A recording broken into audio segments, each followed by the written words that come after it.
Welcome everybody to Family Tech Talk Night Virtual Edition. And my name is Lynette Owens. I'm actually the founder and global director of Trend Micro's Internet Safety for Kids and Families program. And again, if you're just joining us, please say hello in the chat. Tell us where you're from. Say hello to your fellow attendees across the country. And this program is brought to you tonight as a partnership between PTO Today and Trend Micro. We have been in collaboration now for 11 years, bringing these events to communities all across the country because we share the mission of making sure that parents are given the information they need to be able to raise their children to be great digital citizens. Now, before we get started, I do want the audience to know that if you prefer to listen tonight in Spanish, please select the globe icon at the bottom of your screen and select Spanish, and you will hear our Spanish interpreter who's joined us tonight. It's Aida Mendoza. So thank you, Aida, for being with us tonight. You can listen to the entire session in Spanish. Also, throughout the session, I encourage you to submit your questions using the Q&A function, not the chat, but the Q&A function. This enables us to be able to see that you've submitted the question, and we will pause throughout the evening to answer them. If we don't get to all of your questions, we will be sure to do that at some point after the session convenes. But I do encourage you to submit them, and we will try to get to as many of them as we can. Finally, at the close of tonight's session, when you shut down out of Zoom or when you exit this webinar, your browser should launch a survey. It's very, very short. Would love to have feedback from you. And I'll talk a little bit more about that survey at the end of tonight's session. So again, hello if you're just joining us. Say hello to your fellow participants by putting in the chat where you're from. One more thing. I just want you to all be aware that at some point throughout this evening, we expect to have people attending from all of these schools across the country, and hopefully they'll be joining us shortly. If your PTO organizer or your school administrator who scheduled this event for your community asked you to do so, there is an attendance code associated with your school. Write down that code. That is the code that you might need to report back to them and alerting them that you actually were here tonight. I will show this screen again at some point later on in the evening. Okay, great. So I have a question for you. I have two questions for you. So if you will, let me know first, how old is your oldest child? Are they A, 5 years old or younger? B, 6 to 10 years old? C, 11 to 14 years old? D, 15 or older? How old is your oldest child? I'll just give that a few minutes as you, more people are joining us now. Go ahead, if you've just joined us, please go ahead and if you would like to listen in Spanish, select the globe icon and choose the Spanish channel, and you will hear Aida Mendoza, our Spanish translator for this evening, instead of me. And also please answer the poll questions so I have a sense of who you are. How old is your oldest child? I'll just give it another second. Okay, I'm going to go ahead and end this now. So it looks like the majority of you are in that wonderful period of time with your eldest child, 11 to 14 years old. 11 to 14 years old, followed by 6 to 10. And then 15 and older, that's where I am, and then 5 years and younger. So that's a great, that gives me a good sense of, I think, some of the issues that might most interest you this evening. The second question I'd love to know from you all is, what are you most interested in discussing tonight? Is it A, managing screen time for my kids? B, helping my kids stick to age-appropriate content? C, dealing with online bullying and hate? Or D, ideas for positive internet use? And finally, E, I'm not sure. I'm just here to learn something new. Which one of these are you most interested in discussing tonight? A, B, C, D, or E?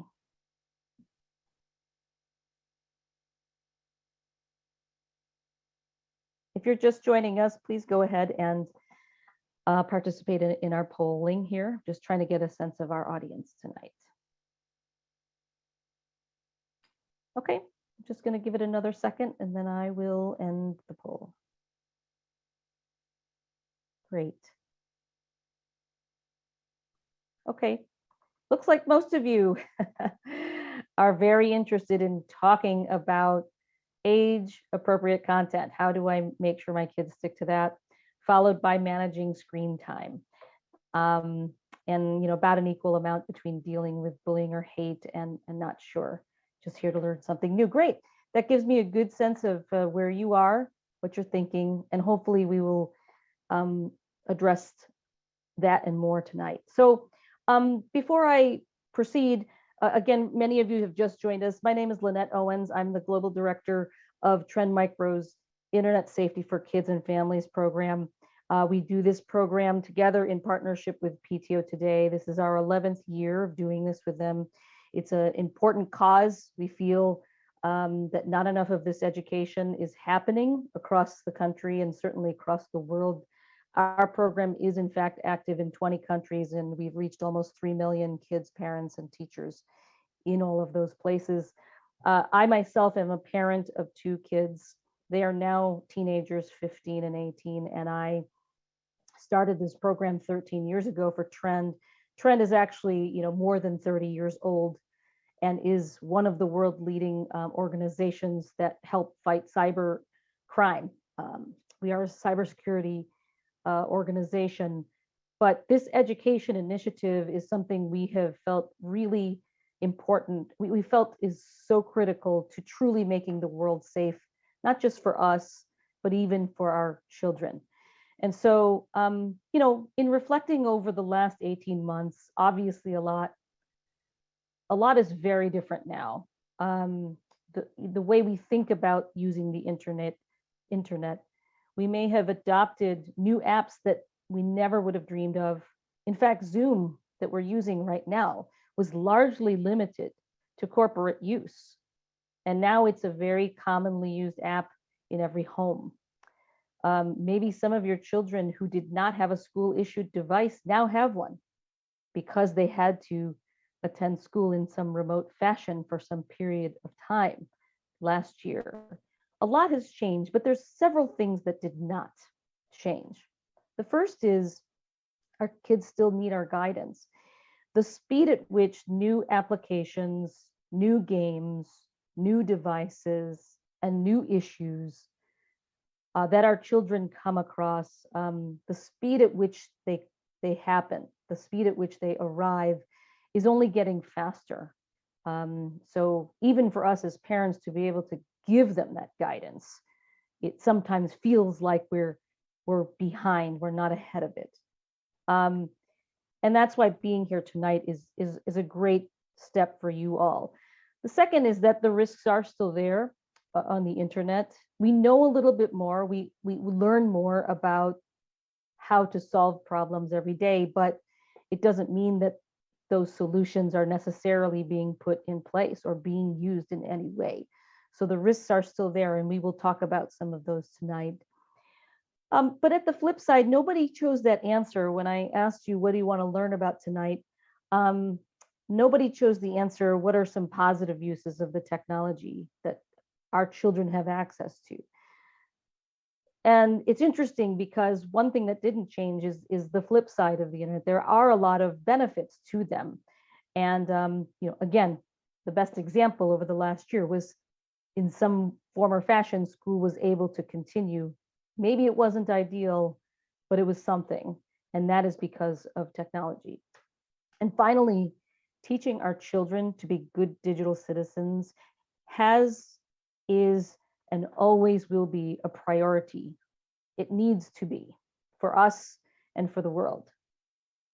What do we mean by digital citizenship? Very often in talks like this, we limit the conversation to just safety issues. We talk about what are the risks and how do I avoid them? What are the risks and how do my children avoid them? Well, that is an important part of digital citizenship. In fact, we'll spend a lot of time on this topic. But it's also about just how do I use these tools? How do passwords work? What is two-factor authentication? How do I actually look up something that is questionable and decide whether or not I should trust it? How do I think critically about the content I'm seeing online? Digital citizenship is also about how we behave towards others, how others behave towards us. What are the rules of engagement when I am participating in an online space like social media or a gaming community or even a virtual classroom?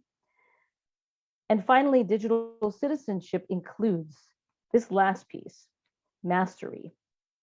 Very often, when we talk about kids and technology, or when we talk to kids about them using technology, it is often a laundry list of what not to do.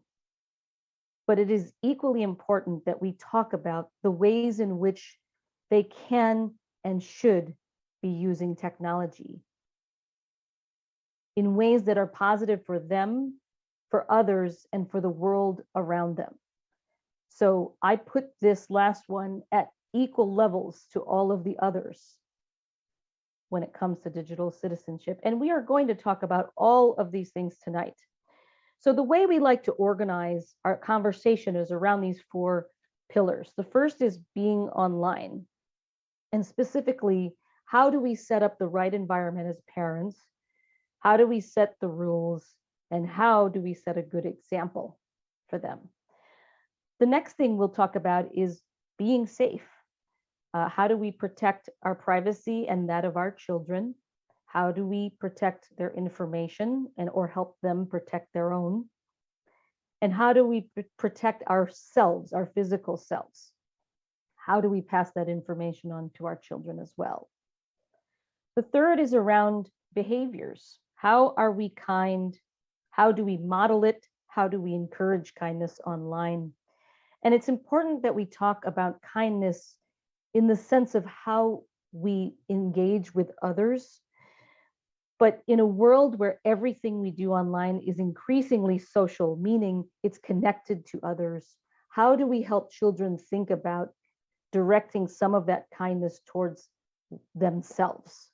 So I'll explain what I mean by that when we get to that point. Finally, being savvy.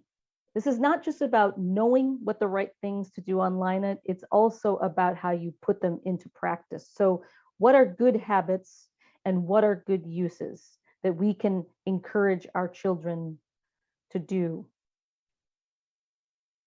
So let's start with our biggest part, which is about being online. Many of you in the poll early on said that you were very interested in understanding how do I make sure my children are really just sticking to the content that is most appropriate for their ages. So we're definitely going to get into that. But before I get to that point, when we think about the actual physical environment of how they're using technology, we might first think about our own homes. And your children might already be going back to school full-time in person.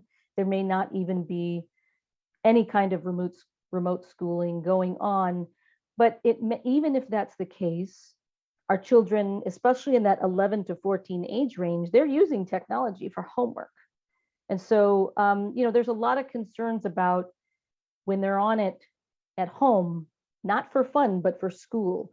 Are we setting it up in a way that they can succeed? So, making sure it's a place, they're in a place where there's few distractions.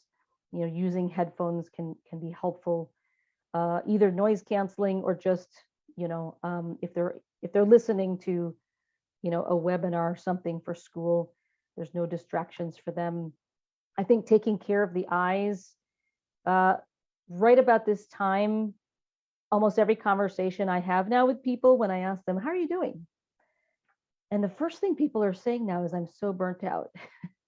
I think part of that is because we are experiencing serious fatigue from just our eyes, and the amount of blue light, sorry, that we have been exposing our eyes to. So our children are going to experience the same. So if you have not invested in blue light glasses, yes, even for your children, and they are using screens for extended periods of time, you really should look into that. You can find inexpensive ones on Amazon, but you should really be considering using blue light glasses. Tonight I'm not using them, but when I'm working through the day, I typically have them on. It's important because real damage can happen without them. The way that your children are sitting, do they have a space where they're doing their technology for school, feet flat on the floor, the arms are raised so they're not sort of slouching or reaching in any way, where repetitive motion can be painful after a period of time. And encouraging them to get up and move. I think that's without explanation. We ourselves probably need to do that a little bit more as well. So one thing about the eyes I missed was the 30-30-30 rule. And that is a habit you could teach your children, that every 30 minutes to look away from the screen at a distance of about 30 feet, maybe out the window for 30 seconds. It's a good way to rest the eyes.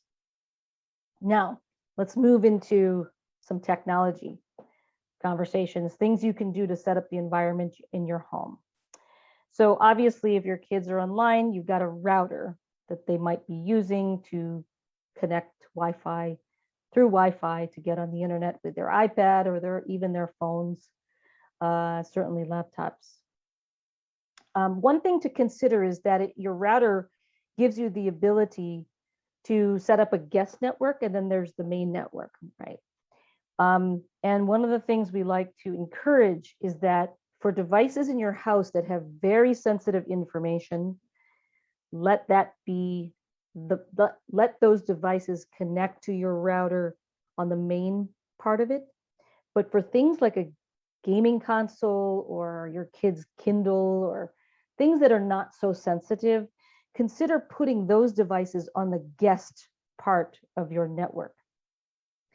The reason for this is that if for some reason their device gets compromised in any way, it is separated from your very sensitive information residing on your work laptop, for example. So that's an idea that we'd like to encourage you to think about, separating the network. The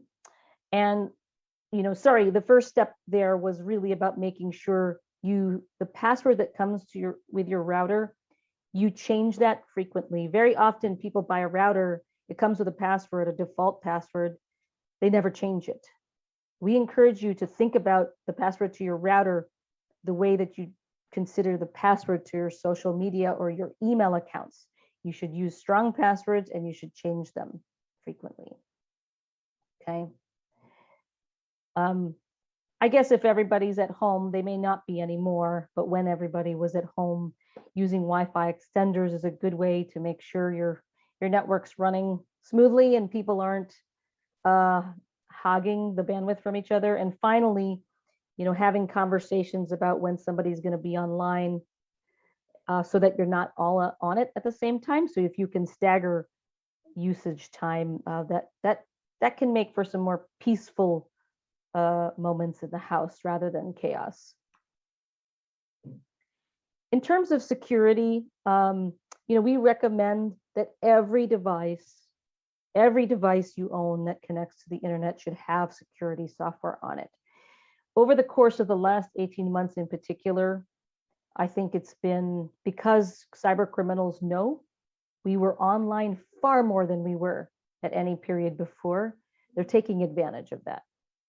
They may not be necessarily targeting your kids, but they're taking advantage of the fact that so many more people are online. So by using security software, you can make sure that, you know, your child doesn't click on a link that takes them to a website that's loaded with malicious software on it, or you yourself are not sort of accidentally downloading more than what you thought you were downloading, like spyware or so on. Security software will help protect you from those things.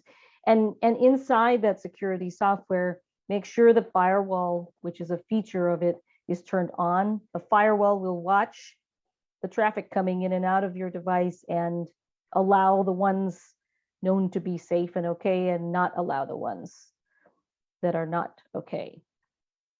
We'll talk about strong passwords, and I know this is very obvious for us as adults. Of course, we should use strong passwords, right? We don't use 1, 2, 3, 4. We don't use a password called password, do we? And I'll show you an exercise that you can do to teach good password skills with your kids and have them practice at young ages as something they just do for life. Using multi-factor authentication, that basically is a setting now that exists in many, many of the apps and games that your kids love, that you love. And it didn't used to be, but it's now pretty much a standard in all of them. So if you haven't looked at your Facebook account recently and you don't have multi-factor authentication on, you should turn it on. What this does is it's basically a second lock on top of the password. So it requires, though, that you either receive a special code once you log in with your password, let's say to your Facebook account. If multi-factor authentication is on, next you're going to get an email or a text. You have to provide an email address or a phone number. You will get an email or a text with a code. You now have to enter that code, and now you can get into your Facebook account. That is something that should be turned on. It exists in Roblox, it exists in TikTok, it exists in Instagram. Almost every app or game that your kids use, you should have this turned on. I'll show you some examples in a second. And finally, especially if you're outside your home, if your children are outside the home connecting to the internet, not through their cellular plan, but through some kind of Wi-Fi, public Wi-Fi, consider using a virtual private network. This makes sure that the information being passed between you and wherever you're sending that information, let's say you're shopping on Amazon, and now you've entered the credit card, that information now has to be sent to Amazon. Well, a VPN makes sure that in transit that is protected. So where do you find good security software? Where do you find ideas for good VPNs? Go to any number of Google searches that you feel that, you know, to find out where the best ones are.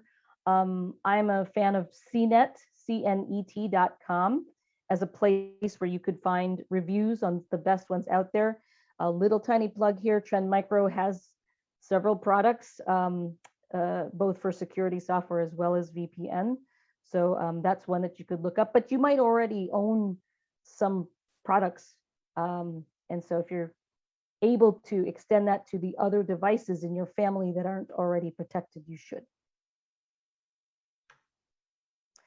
Now, I've said there's a few things here about other technical habits for you to practice, and this will help make sure your children are also operating in a safe environment, but you've got to update everything, especially on the apps they have on their phones or their iPads. I found this past year, there seem to be multiple updates, apps that constantly need updating.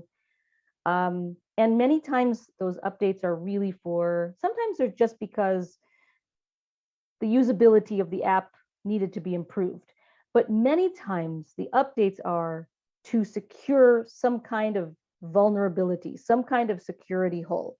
Whatever it is, make sure you update all the time make sure your children's devices are updating as well all the time.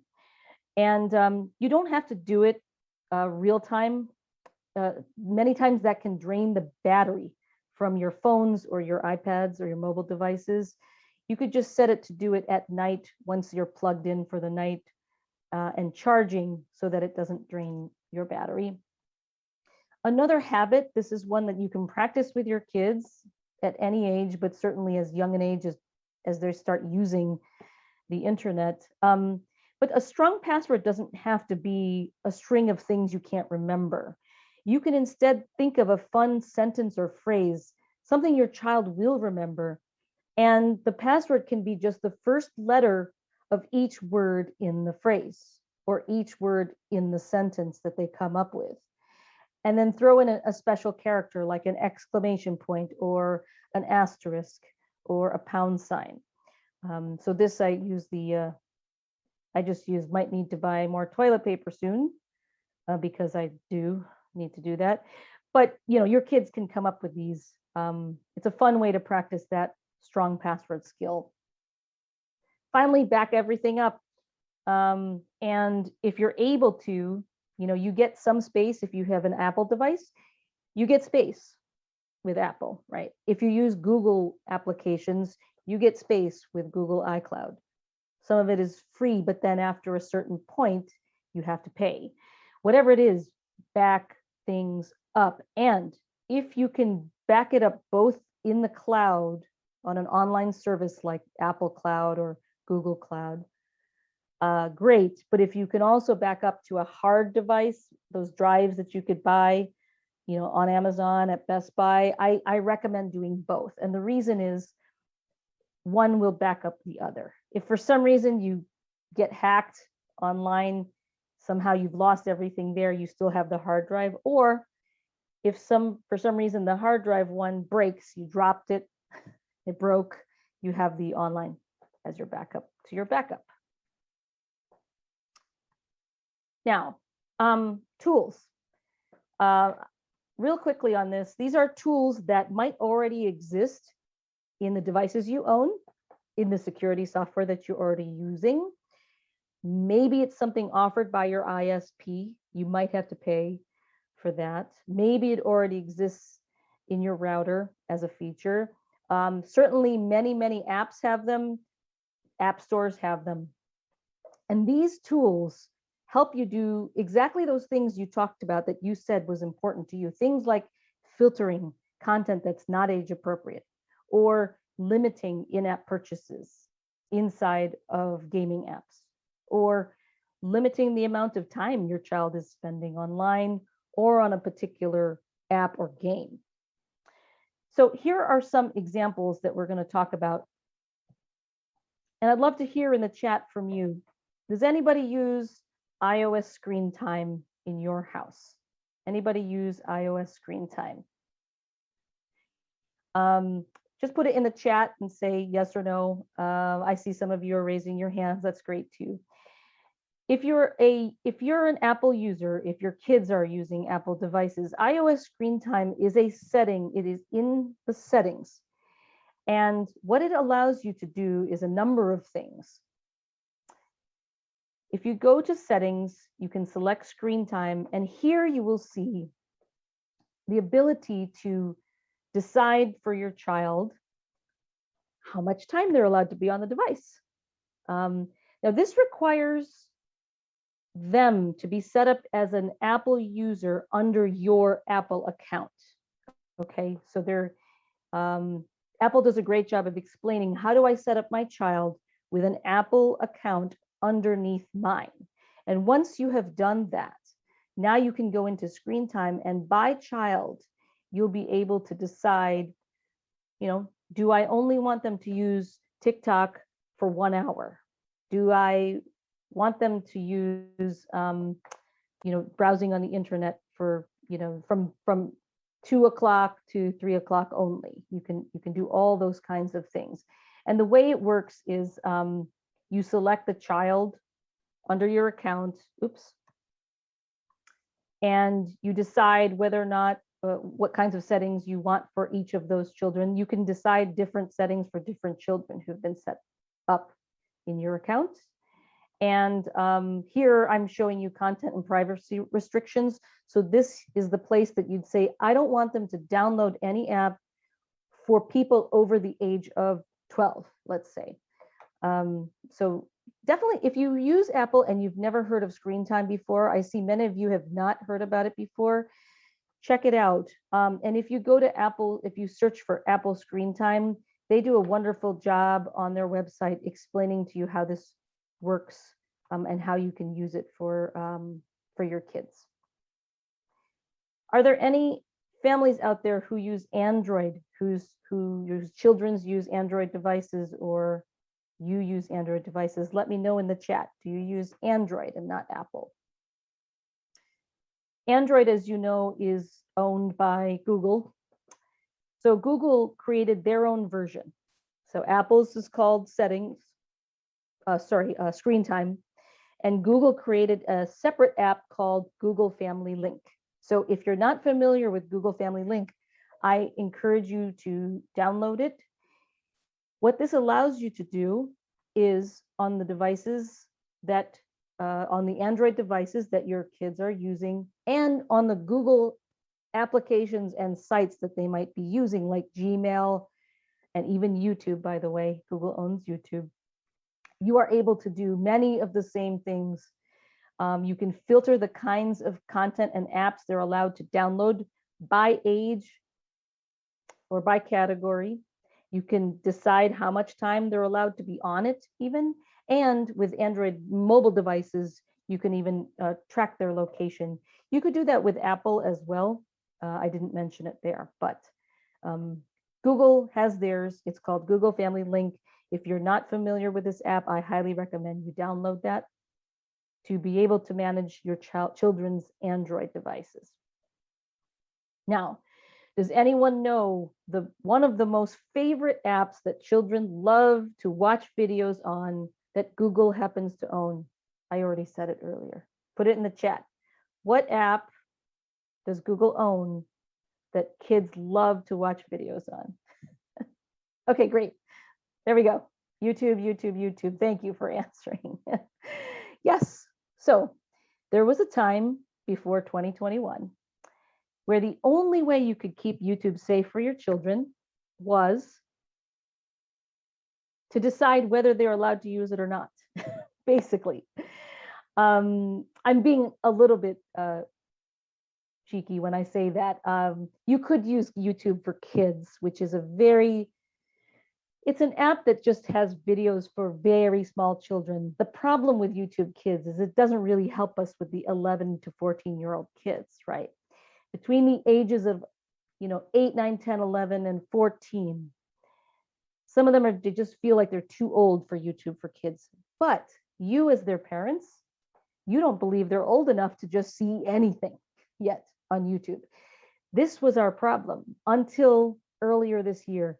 Earlier this year, Google finally launched what's called the YouTube supervised account. And what this allows you to do under your own Google account, this is for anybody, doesn't matter if you're an Apple user or an Android user, for anybody whose children uses YouTube. You can set up your children's use of YouTube based on their age ranges now. So if they're, I think between 8 and 10, Explore will be a good setting for them. Between 11 and 14, Explore More would be a great option for them. And between 15 and 17, not quite adult, right? Between 15 and 17, most of YouTube would be great for them. And what they basically have done is they've filtered out content. They will never see content that's really not appropriate beyond those age bands. So is it perfect? Probably not. I'm sure they missed some things in that filtering, but it is a huge step forward because this was probably one of the biggest pain points for us as parents when it came to YouTube. It was either all or nothing. And now they've introduced this. So I encourage you to do a search on YouTube supervised account, and maybe that will give you some peace of mind. when it comes to your kids and YouTube. Anybody's kids use this app called TikTok? Put it in the chat. Anybody's kids using TikTok? Have you heard of TikTok? I'm joking, of course. Okay, no, you're not. Someone's not allowing their children yet to use TikTok. Okay, lots of no's. Ooh, I wonder why. I wonder why. So, a couple things about TikTok. At some point, it's coming into your lives. You say no now, that's great. But at some point, they're going to be old enough to use it. And I think one of the things that TikTok is going through right now is very similar to what Snapchat did, very similar to what Instagram did before that, which is we're all associating really bad content with it. Yes, it's true. There is really bad content on TikTok. There is also very good content on TikTok as well. So what I like about this feature that TikTok introduced last year, it's called TikTok Family Pairing. This is a way for the moment that you finally say yes to TikTok and your children, this is a good way to ease into it together. So what does it do? First, it requires you to download TikTok on your device, probably your phone, and then your child to have it downloaded on the device that they're going to use it on, okay? And on your device, you're going to go to a setting called Digital Well-Being, and you'll select Family Pairing. And once you go here, it's going to ask you to designate the device as being the parent's or the child's. So in this case, you would pick parent. Now you as the parent will have the ability, you would also have to designate the other one as child, right? But once you're in the parent settings, you will be able to decide who can my child even connect with while they're on TikTok? And how much time are they going to be allowed to use it? And what kind of stuff am I allowing them to see or not? So I have tried this out. TikTok has done a pretty good job of making sure that what you mostly see when you turn these settings on, you see really cute animals doing funny things, or senior citizens doing fun dances and things like that. It's pretty it's pretty benign. So I think they've done a pretty good job of that. This is a way to consider when you finally say yes, to ease you both into TikTok before you just allow them to see whatever, right? So when you're ready, I know a lot of you have said no, and that's the strongest way of filtering TikTok content, is just saying no. But if you're ready to take that step, some of you might be, I highly recommend TikTok Family Pairing as the way. Anybody's kids use Roblox? Put that in the chat. Anybody use Roblox? Heard of it? Probably one of the fastest growing and probably the most popular app among children right now. It can be a fantastic place. I do want you to be aware, however, that people think Roblox is just for younger kids. It's not. There's quite a few older teens and even adults on it as well. So Roblox is very, very aware of this. I think the world doesn't necessarily know that this is the case, but they do two things really well. The first is what I'm going to show you. This is a video from them of how you can set security and privacy settings on your child's Roblox account. You first go into settings, and you want to, in security, put a code in, a PIN. And this PIN has to be used every time you change any kinds of settings thereafter. So now you can go back and select, let's say, privacy, and you can decide who can message them, who can your child chat with, who's allowed to, do any kinds of interactions with your children on the app. And if you choose to change any settings, you will always have to enter the PIN every single time. The other thing about Roblox you should know is, if you're not aware, many of their games allow for chatting with each other. right? And the difference in Roblox versus other kinds of games is it's free chat. So the people are free to say whatever.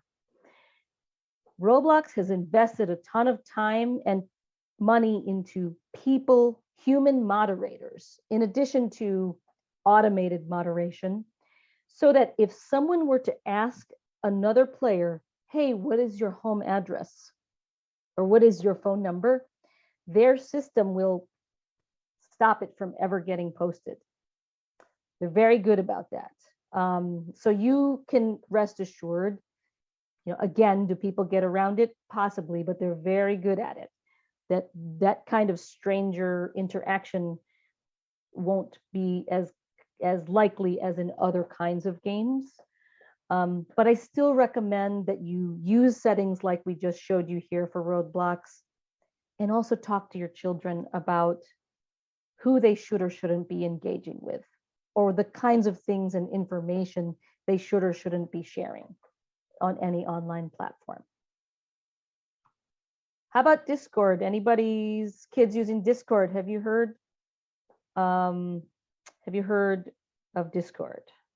Anybody using Discord for your own families, for your own personal use? Put it in the chat. Discord has been around for a while, but it started to gain a lot of popularity over the past year. If you ask younger people that you know, they all know what Discord is, even if you don't. I would describe Discord as basically, it's like an Uber messaging app. It's an app that allows you to create group messaging forums. They call it servers, where you can, in your phone, when you can create a group text, you might have one for just, hey, everybody I know at school, all the parents I know at school. This group text is everybody that's in my neighborhood. This is everybody that's in my family, right? Discord allows you to do basically the same thing. But you can do things like do group video chats. You can share screens. So if one person's I've seen people use Discord to watch movies together, even if you're in different places. They can co-view movies together. That's what's different about Discord that you couldn't do with your plain old text messaging on your phone. And so, yeah, gamers use it a lot as well for connecting. But the groups that your child could get involved in Discord, again, you can set up private groups with just friends and classmates, but they could also find communities, like huge global communities in Discord, that they all love Minecraft, or they all love, the Marvel Cinematic Universe or whatever, right? So I think it's important that if your child ever asks you to use Discord, do your homework. Easy to do a search and go to Discord site. They've done a great job recently of updating their content, explaining to parents what is Discord, how does it work, and they do give you a lot of settings, which I'm going to show you here. Of, can you limit who they can connect with, because it is a communication platform. So if you choose, you can choose keep me safe, meaning I just stick to people I'm friends and connected with already, and not the public.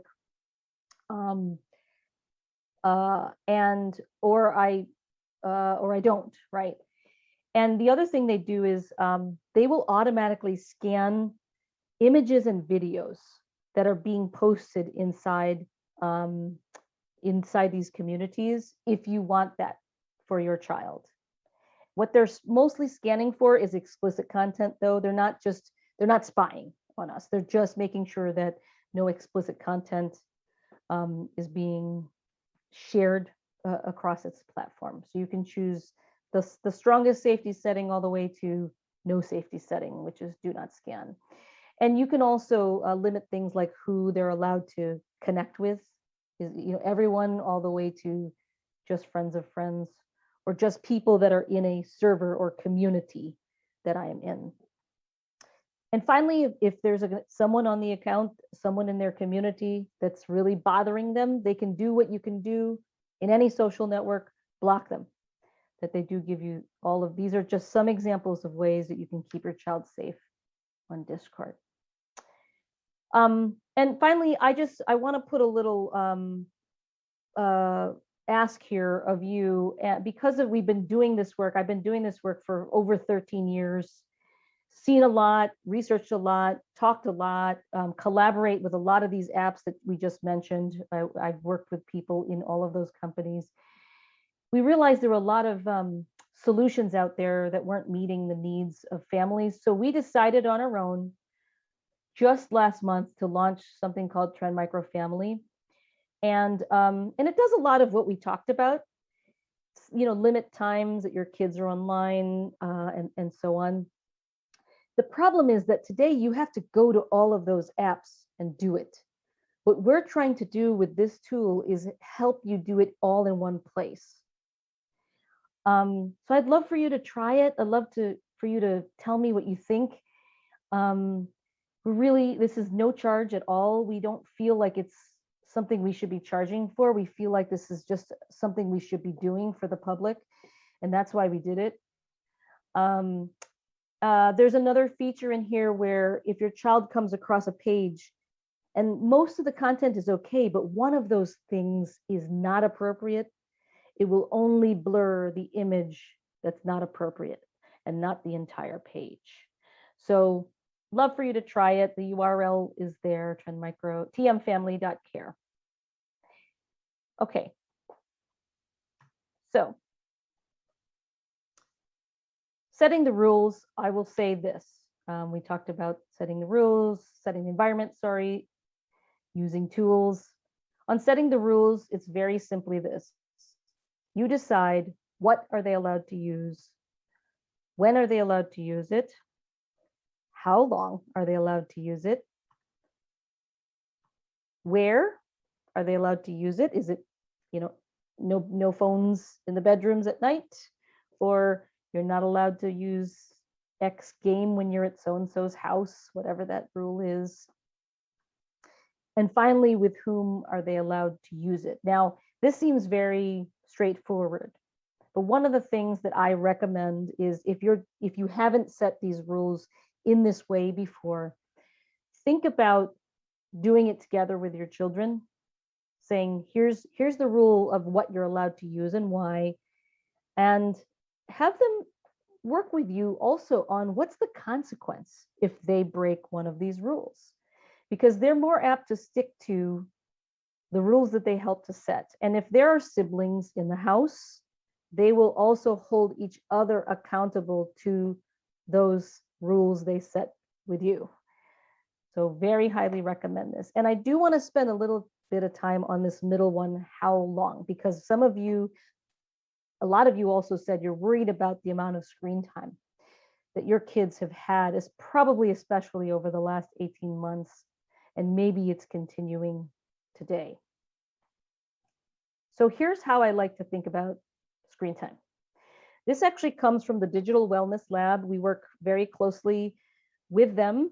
They're mostly made up of pediatricians who study and treat patients who might have overly problematic uses of technology and media in general.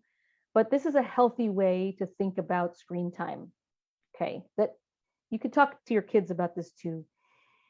You know that there's only 24 hours in a day.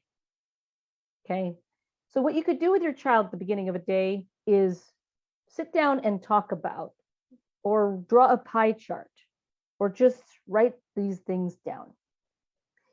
In that 24 hours, there are 3 things we should be doing that are really important and good for us. The first is all of those activities that support our physical health. So the question to them is, how many hours are you spending on things that support your physical health? How many hours did you sleep? Have meals, exercise, or spend outdoor time? How many hours, right? Now, on top of that, how much time or how many hours are you spending to support yourself as a learner? How much of that time you're in school, doing homework, Maybe you're practicing a hobby like an instrument or some other skill that you really like learning or doing. How many hours? Now, on top of that, how many hours are you spending doing the things that support the relationships that are important in your life with family, with friends, with neighbors? And it doesn't matter whether it's with screens or without screens. If the activity supports those relationships in their lives, how many hours? Now, you add all that up. Well, now they've done a lot of the things in a day that's really good for them. So that time left over, you can use it for fun time on the screens.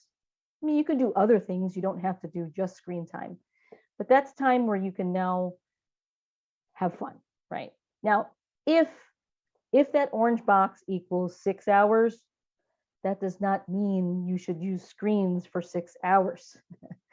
That is where you, as their parent or guardian, use the tools that we talked about and the rules that you set about what they can do with screens in that time left over. Some ideas that that I like, that I've heard parents say that they do for the time left over, they've created, they'll create a box, like an activity box, with ideas on slips of paper, fold it up, put it in the box, and the kids can just pick out of there, what can I do? Some of it might be going for a walk, and some might be on the Xbox, right? And then you decide how much time, for each of those you think is okay.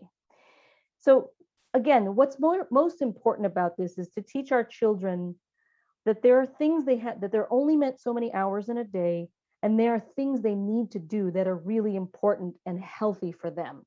And after they have done all those things, using a little bit of that time left over for screens is quite okay. Okay, that's a little bit of screen time. I will close this section with setting the example. Now, this is on you, parents, and no need to answer here, but these are the questions you should ask yourself. What rules do you have for yourself? How do you know when you've probably had a little too much screen time and need to shut it off? And what are you doing? What kind of behavior are you modeling when it comes to technology yourself? If you asked your child to describe you and your relationship with technology, what would they say? When I used to do this session in person with parents, I've asked them to go home and ask that question of their children. And I remember later on, one mother said to me, my daughter drew a picture of me from only the eyes up with a big square in front of the rest of my face. And that was basically me in front of my laptop, because that's all she ever saw of me. So I think it's really important that we hold mirrors up to ourselves and make sure that if we're expecting our children to behave a certain way, that we are not behaving in ways that are going to be counter to the behavior we want from them. With that, I'm going to pause, and I know lots of people were joining over the course of the last several minutes. If you have questions, please put it in the Q&A, and I'm going to answer here one now.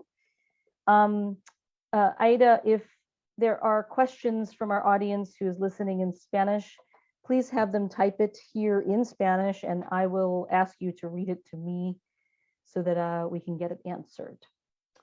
So here is one question. What are your thoughts on taking cell phones away for misbehavior, or if grades or homework is slipping, or taking tech away in general for poor behavior if they're being disrespectful? I think there's nothing wrong with this at all. I don't think there is. I think it's something that your child should be aware of when you have the conversation about rules. Hey, if there's a transgression of this rule, here is consequence 1, and if you do it again, consequence 2. Make that very clear up front, because again, if they were part of the conversations when you set the rules, they're not going to fight you on this. They're going to say, yep, I knew ahead of time this was the consequence, and you've got to follow through, parents. If you're going to set rules, follow through, follow through. Um, so I don't think there's anything wrong with it at all. One thing you want to be clear on, though, is if you do that, also be clear about, how they get it back. What is the expectation then for them to get the device back, or whatever it is you're taking away from them. Okay. Can you recommend when TikTok is age appropriate? Great question. So one of the things about most social media apps is that you should be the age of 13 and above to be using it. The problem with this is there is no way to truly verify someone's age. And I know many parents over the years who were already allowing their kids on Instagram and Snapchat and TikTok at 9, 10, 11 years old. And, if TikTok or Instagram knows they're underage, they kick them off anyway. Whether or not they know it is a whole other issue. And if you think that being on those apps, if you want to use something like TikTok Family Pairing because you're really overseeing the account anyway, I think that's okay. But on their own, you should be 13 plus. We have another question here. My child plays Roblox only on the Xbox. Can I set all the same restrictions that you showed with the app? I believe that is the case, Shannon. Thanks for your question. But I think I don't want to guess. I will verify this for you. I'm fairly sure this is the case. Xbox, by the way, itself has an app. Xbox, I think it's called Xbox Family app, which allows you to limit the amount of time they're on the Xbox without having to go to the Xbox. You literally just do it right from your phone wherever you are. You can say, hey, time is up. But I don't know specifically what the settings look like for Roblox on the Xbox. So I am more than happy to ask Roblox for the answer to that. But I'm fairly sure that it's pretty similar. Okay, one more question here. What about music from online, such as Spotify or iTunes? Is there any way to block explicit materials? That's a great question. So I do know that for both of those, there is a setting that will filter explicit content. Huge fan of Spotify. If you have a family account, that means you are probably the main owner, and your children, you add family members to Spotify under your account. You can set it so that theirs cannot access explicit material. So if they search for music, none of the songs that have the E next to it, next to the name, because the E stands for explicit, none of that will show up or be, I think it's grayed out and they can't play it. Okay, great. All right, so let's move forward here. Oh yes, somebody said Xbox Family. Thank you whoever said that in the chat. It's called Xbox Family. Okay, on being safe, we talked earlier about making sure you protect your children's privacy information and personal self. So I'm gonna, in the interest of time, gonna start moving a little faster here. I purposely spent a lot of time on that first part because you all told me this was of greatest concern to you. So for the rest of this, I'm going to go pretty fast. I want to respect your time, but I am happy to stay on as long as needed for questions at the end. So here's the thing about privacy, and I love this conversation when I used to go into schools and have these conversations with, third, fourth, fifth, sixth graders in particular. Privacy settings are important. We should use them. Okay. And most kids understand what privacy settings are for, right? They protect us from basically the people we don't want to have access to us or our information or the knowledge of what we're actually doing anywhere. These screenshots are of Fortnite, but you would see privacy settings in everything they're using. I like to show Fortnite because a lot of people aren't using the privacy settings in it, even if their children are very heavy users of Fortnite. And by default, many times your privacy is not set the way you want. Okay, so you've got to be going every time you download a new app, game, device. Do this with your kids. Make it a game. How fast can they find the privacy settings on a new app? Make it part of something that they become accustomed to doing, a habit that they just do every time they download a new app. And you want to make sure that privacy settings are set the way that you want, right? By the way, for all of you who use Facebook, you have to check your privacy settings on Facebook like every week, please. Make sure that it is set the way you think it is set, because they're constantly changing it as well. But here's the thing about privacy settings. It's important that we use them to protect us from the public, right? But one of the things that when we download a new app, and we see all this legal mumbo jumbo, nobody reads it, right? They average like thousands of words. Nobody reads it. We just go right to the bottom and we hit I accept or I agree, right? We don't read it. However, for almost every major app that has a social element to it, which is social media, a lot of games, and so on, there's a clause in there that's written in legal language, but what it basically says is you own everything you do on here. You own it. But when you hit I accept or I agree, you're giving us, the company who made the app, you give us the right to use that information whenever, wherever, forever. Now, I remember saying that to a group of fifth graders, and this young lady raised her hand and got really angry about that fact and said, "Can I sue Instagram?" To which I said, "Did you hit I accept?" And she said, "Yes." And I said, "No, because you agreed." I wanted to follow up with, "Why are you on Instagram?" Because you're only in fifth grade, but I did not do that because I wasn't going to shame her there in front of the classroom. I already knew that many of her classmates were also using it. So I think the most important thing here is that while privacy settings, we should use them so that people we don't know don't see what we're doing, don't get access to our information, and so on. There is zero privacy, zero, between us and the company who made that app. Zero.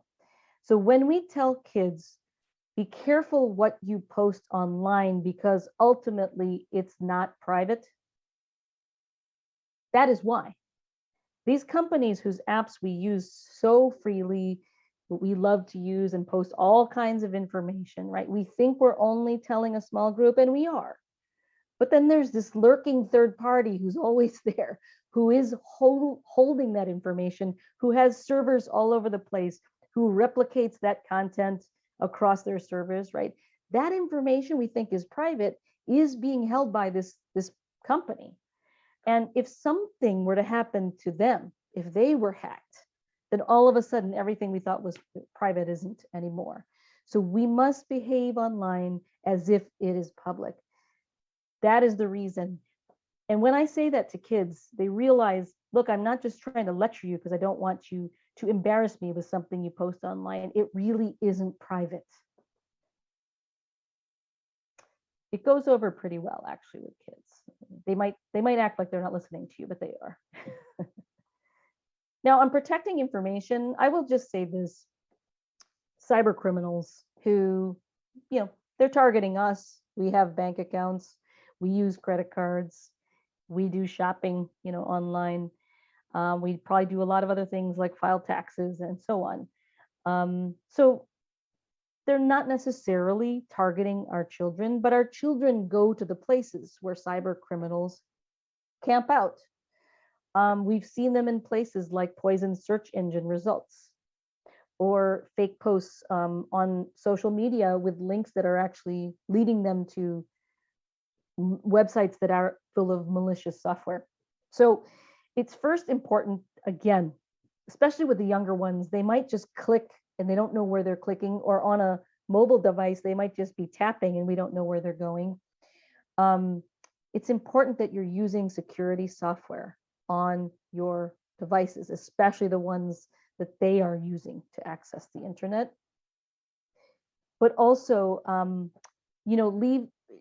encourage them to trust their instincts, that if they see an ad or a pop-up trying to offer them something for free by just giving us your email address, and it seems suspicious, or they get a really suspicious text message, encourage them to trust that instinct and don't do it. Don't follow it. Don't click on it. Don't give up that personal information. Finally, keep the lines of communication open. I know many cases where children feel like they did something wrong and they panic. They think they clicked somewhere, they did something that put a virus on the computer. So make sure that they don't feel so fearful that they don't tell you about it, because that could be devastating for you, especially if you do banking on that device. Make sure that hey, it's okay. Just come and tell me if you feel like you clicked on something and you think it's wrong. I want to ask you another question here, real quick. Do any of your kids have their own cell phone? Do any of your kids have their own cell phone? Yes, no, not yet, but soon, not for a while. Do any of your kids have their own cell phone? Yes, no, not yet, but soon, or not for a few more years. So you can put it in the chat, or you can put it in the poll that's come up. A, yes, B, no, C, not yet, but soon, or D, not for a few more years. Okay, I'm going to go and end this poll. I'm going to go ahead and end it now. So it looks like the majority of you, half of you that answered said yes. And I know many of you have 11 to 14-year-olds. It makes a lot of sense. That's pretty typical across the country. Okay, good, because I do want to talk about the phone, but I don't want to talk about the phone really. I want to talk about the camera. Because if there's one thing about that phone that every kid, especially between 11 and 14-year-olds, but even older and even younger, loves, is the camera. The selfies and taking pictures of others and taking fun videos of the dog and so on. And I think it's great that we should encourage all of those fun, positive uses of the camera. But I want to say that if you haven't had this conversation with your child yet, your child should never, ever, ever, ever, ever feel pressured to take a picture of themselves that they would not want the whole world to see. We work with an organization called Thorn, who, as well as the National Center for Missing and Exploited Children, who has been watching over the past year, especially during the pandemic, the rise in self-produced material that would technically be considered illegal content. And I'm being mindful of how I'm describing this because I don't know who all is listening. It's the kind of picture that I know no child would want the whole entire world to see, but sometimes they feel pressured to take it because they have a crush on someone in their classroom who pressures them to send it. We really need to encourage our children to not ever feel that pressure to take it. And it's not even that they take it and don't send it. The mere act of taking it already puts them at risk because, again, if you're automatically backing up files to the cloud, it's already out of their control. Okay, so please, please encourage your children, use the camera for the things that they would love the whole world to see those pictures of, that wouldn't mind you or others in your family to see, but to never feel pressured. And they certainly shouldn't be pressuring others to do it. Technically speaking, the production, possession, or distribution of that kind of material of underage children is a felony. However, having worked with law enforcement over the years, they will not go after two kids who are 13 years old the way they would if it was, someone in their 50s trying to get that kind of image from a 13-year-old. However, the damage to a child's reputation, and I've seen it, I've seen the kid who's showed up, moved to a new school in the middle of a school year, completely from somewhere else. Sometimes that could be a case where that's happened in their own school, where an image of them got out, and it's just so horrifying. So we really need to encourage our children not to ever feel pressure to do that. And I worry because the research is showing right now that the ages at which they're being asked for that kind of image is getting younger. I think as young as 9. And they're not always strangers, by the way. They're peers, they're classmates doing this. So we as communities of parents, either if we're all in the same school systems or all in the same town, wherever we are, we as parents need to really together have a united voice on this. We should not have that happen. We should not encourage, we should discourage it. And we should talk to our kids about what privacy really means online. Remember, once it's out there, it's out there. Don't take the picture in the first place. I will just say here too that in the case of gaming, we've talked a lot about already some of this, but most games now are social. It's not just the days of Space Invaders that I played when I had my Atari. It's just me and the TV and the device, right? You could not play with someone else who was across the world, but that is not the case anymore. And so in gaming spaces, we have to do a couple of things. First, use the privacy settings so that your children are not necessarily just gaming with whoever. You never know who they really are, just like you wouldn't on social media. But you also, you should be able to check in on your kids once in a while if they're using Xbox or PlayStation or whatever console they might like to use. And if anybody out there whose kids use Fortnite, just say yes in the chat. When my son was younger, he kind of outgrew it now, but I always asked him to not use the headphones because I wanted to be able to hear who else he was playing with. Usually it was just his friends, and it was really funny. I'd walk in the room and say, "Who are you playing with?" "Oh, so and so." "Oh, hi, it's Mrs. Owens." And they would say hi back to me. "Hi, Mrs. Owens." It feels like they're in the living room with us. But that, the other thing that can happen is bad language. Bad language can happen. So when their headphones are on, you can't hear it. So if you want to be able to make sure that everything is okay, it's an environment that they're not bullying each other or saying, terrible language to each other, you might ask them, "Hey, no headphones. I want to hear what's going on." As they get older, you obviously can relax that for a bit. They're in their later teens. I don't really care anymore as high schoolers, but when they were younger, I was very much involved. And for those of you who have gamers who have trouble when you say it's time to turn it off, right? Anybody have a kid that throws a fit when it's time to turn off the Xbox or the PlayStation? Yeah, I see some hands raised. My advice to you is consider games that have an end, okay? I love Minecraft. Minecraft doesn't have an end though. You can literally play that forever, right? But then there are games like Rocket League, okay? Rocket League, literally a car trying to get a big giant soccer ball into a net. That's it.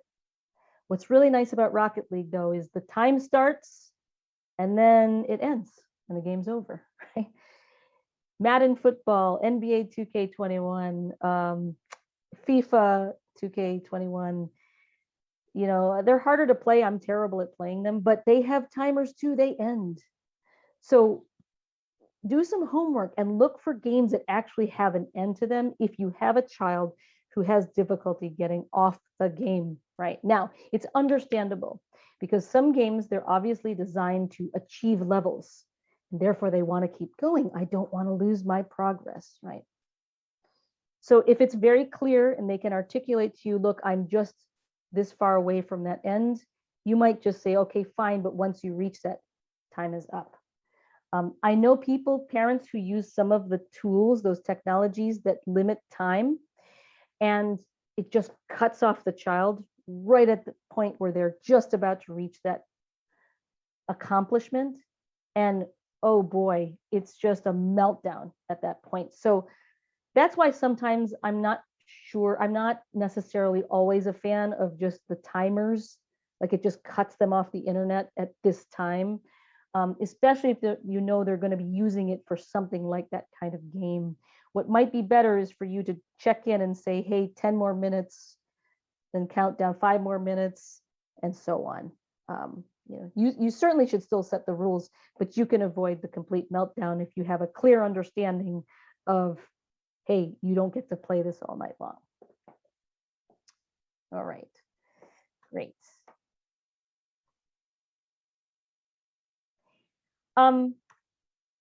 These next 2 sections, we're going to go more quickly here, and then I will just close it out. So, we talked about being kind to others earlier.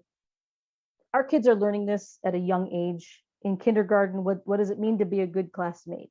What does it mean to be good to others, right? So this is not a concept that should be lost on most kids. We should be doing it because it's the right thing to do. But for all of the reasons we talked about before, it's going to reflect on them because nothing truly is ever private. And we should also respect others, not just by being nice, but I see a lot of drama cases where unnecessary conflict arises between kids because they misunderstand. So I'll give you an example. I had a mother tell me one time that her daughter texted her friend and her friend did not respond right away. Probably like 8 o'clock at night. They were probably 10, 11 years old. No, maybe older, 11, 12 years old. And then her daughter was distraught because her friend did not respond right away. So she immediately went to, she is mad at me. That's why she's not responding to me. When in fact, the reason her friend did not respond to her is that she was no longer allowed to use her phone after that hour. So we can avoid a lot of drama if we talk to our kids about the fact that our rules might be different from someone else's rules. Here's another example. Those of you who have kids that play video games, right? You probably have said no. You may say no to this one because it's too violent, while other kids in their class are already playing that violent game. And this kind of mismatch in families' different rules creates a lot of tension and angst. So we need to all talk to our kids to respect that other people might have different rules about when they're allowed to use social media, about when they're allowed to get a phone.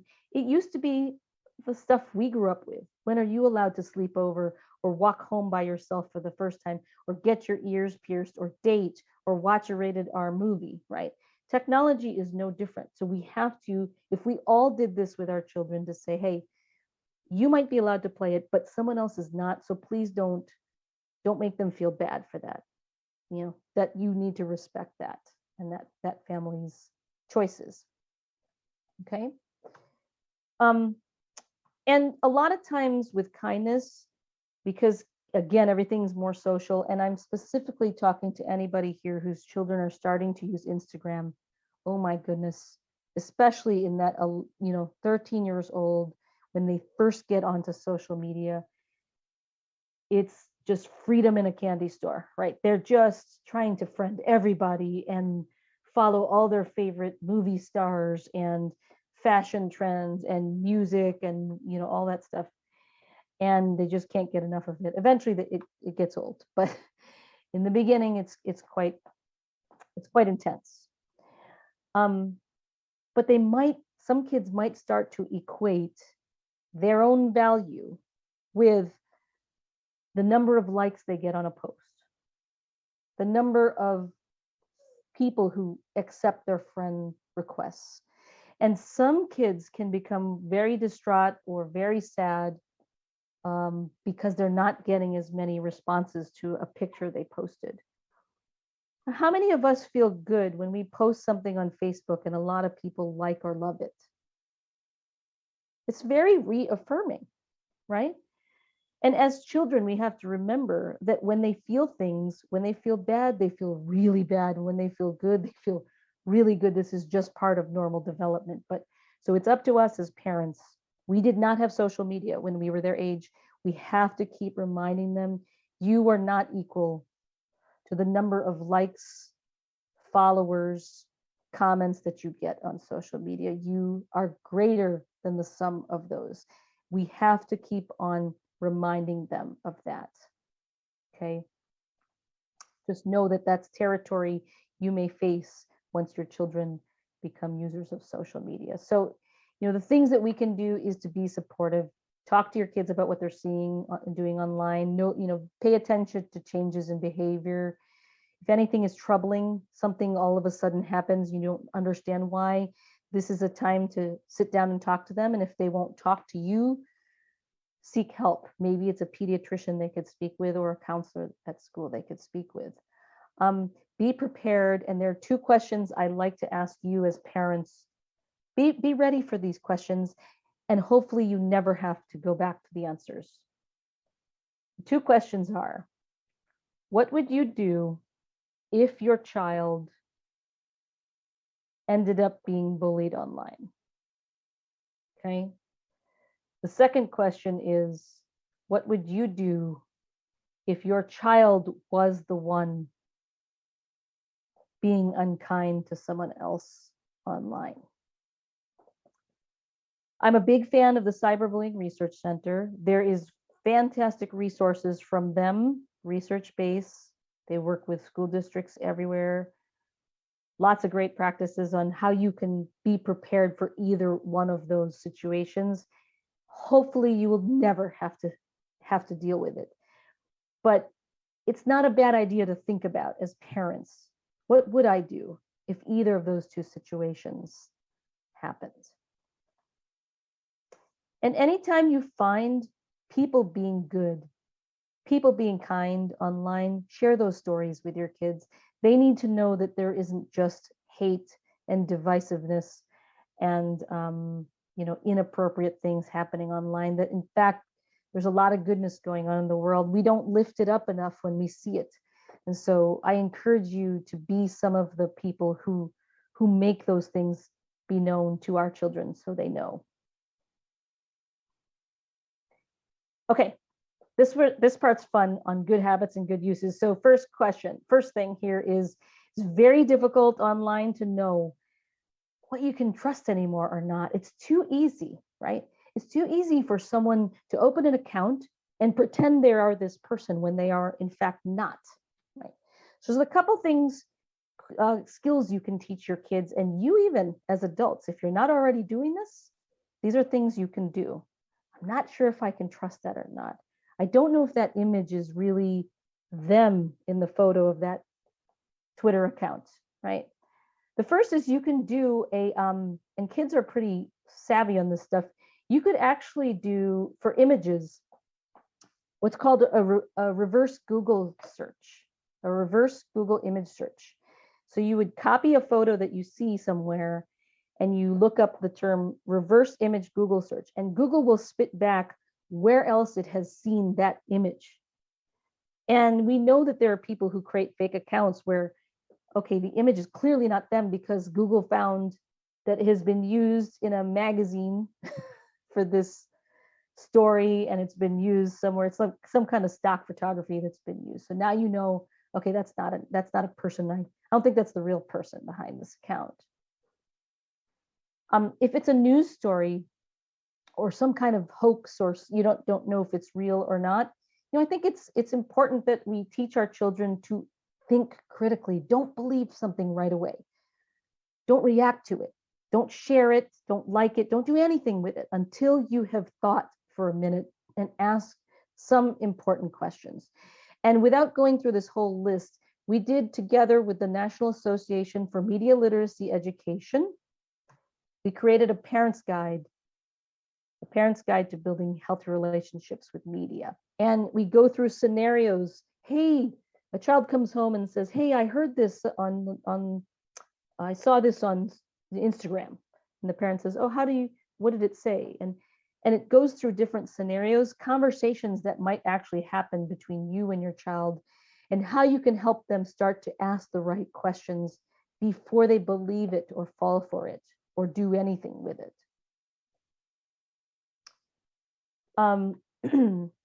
Another thing with being savvy, how many of you have looked your own name up on the internet? In the chat, just let me know. How many of you have actually looked up your own name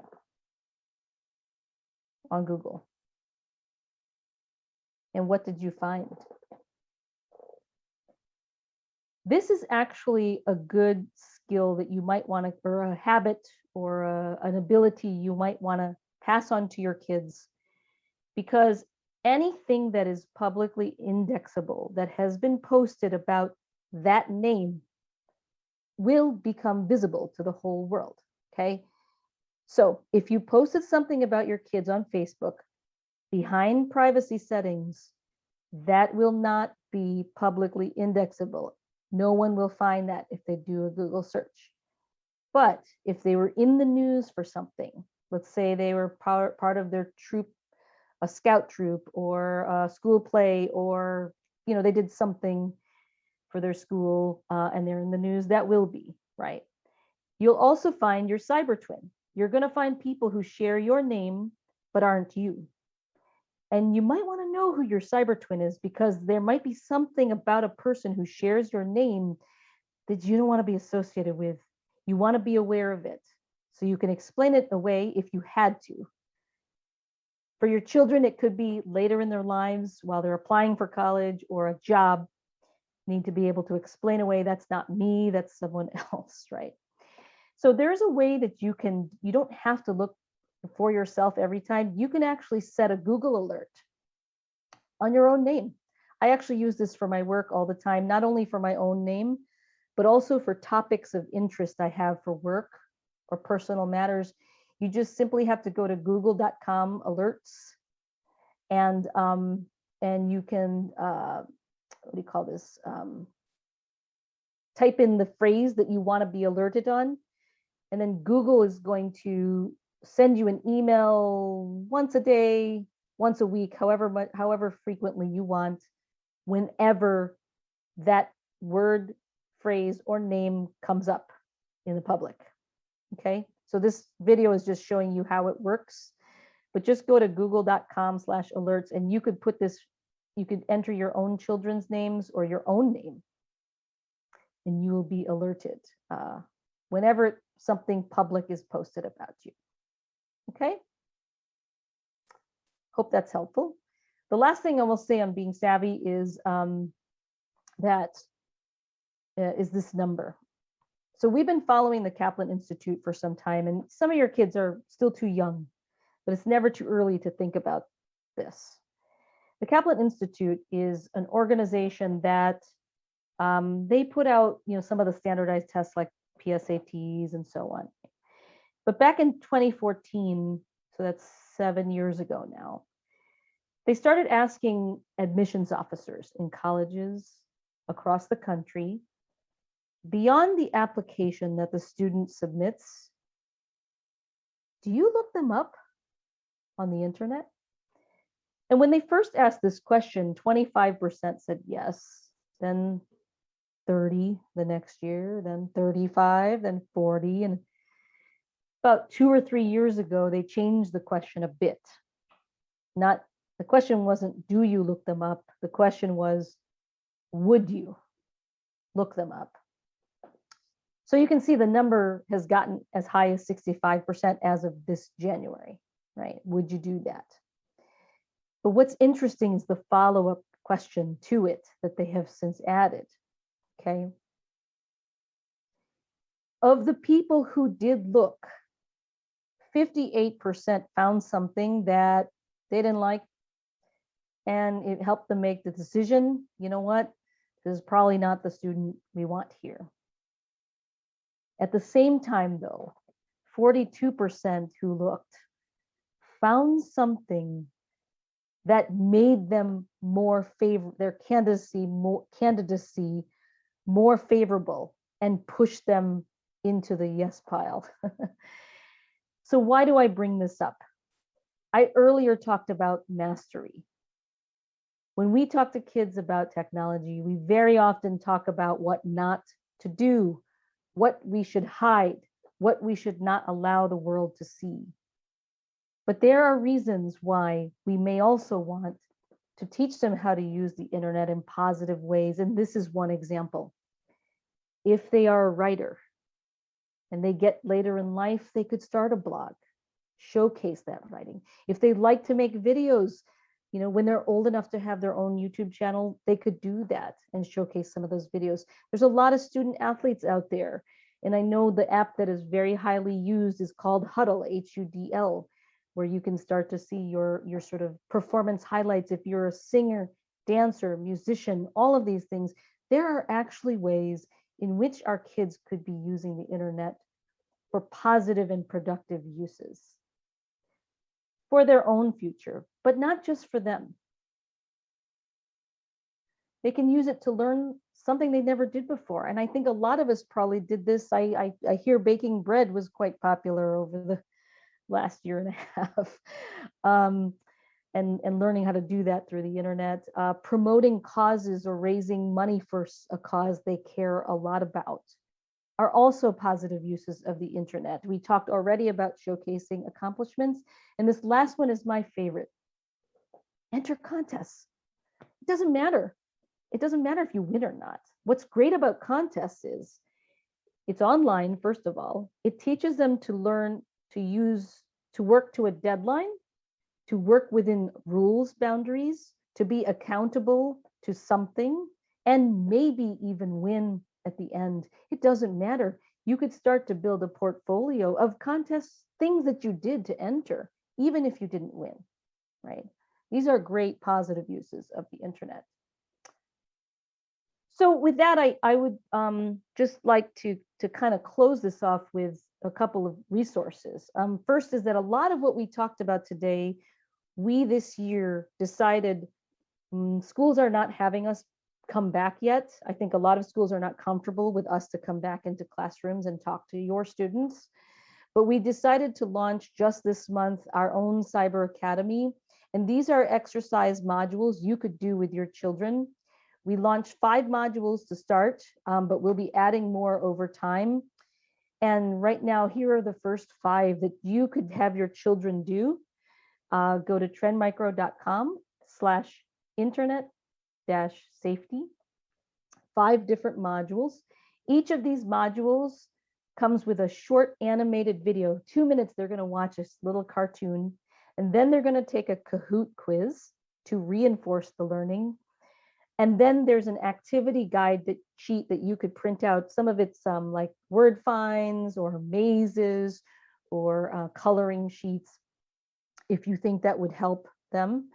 And everyone also has a conversation guide that you as their parents, if there's any educators out there, you could actually do these with your students in the classroom to help guide the conversations if you have that with your kids.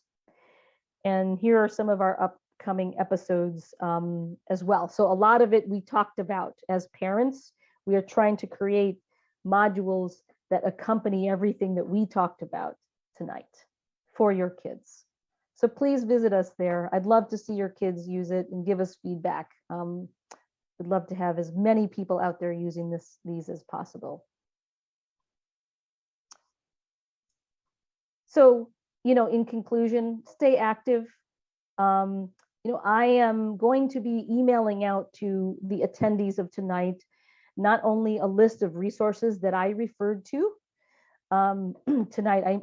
I mentioned lots of tools. I mentioned lots of organizations that will all be in that document that you will get in the next couple days. Communicate with your kids, but also with each other parents in your communities. Talk to your schools about the technology that they're being asked to use in the classrooms. Stay up to date. Some of the resources that I'll show you in a second are ways that you can stay up to date. And I challenge you all to do one new thing that you had not done before tonight. Maybe it's one of the privacy settings we talked about. Maybe it's a conversation you haven't had yet with your kids about using the camera. Maybe it's a rule that you haven't set for yourself yet that you need to. Whatever it is, do one new thing that you had not done before tonight. And again, with the document I'll send after, there'll be resources that I'll point you to. But I want to again say thank you to all that were here tonight. I know many people had to drop off already.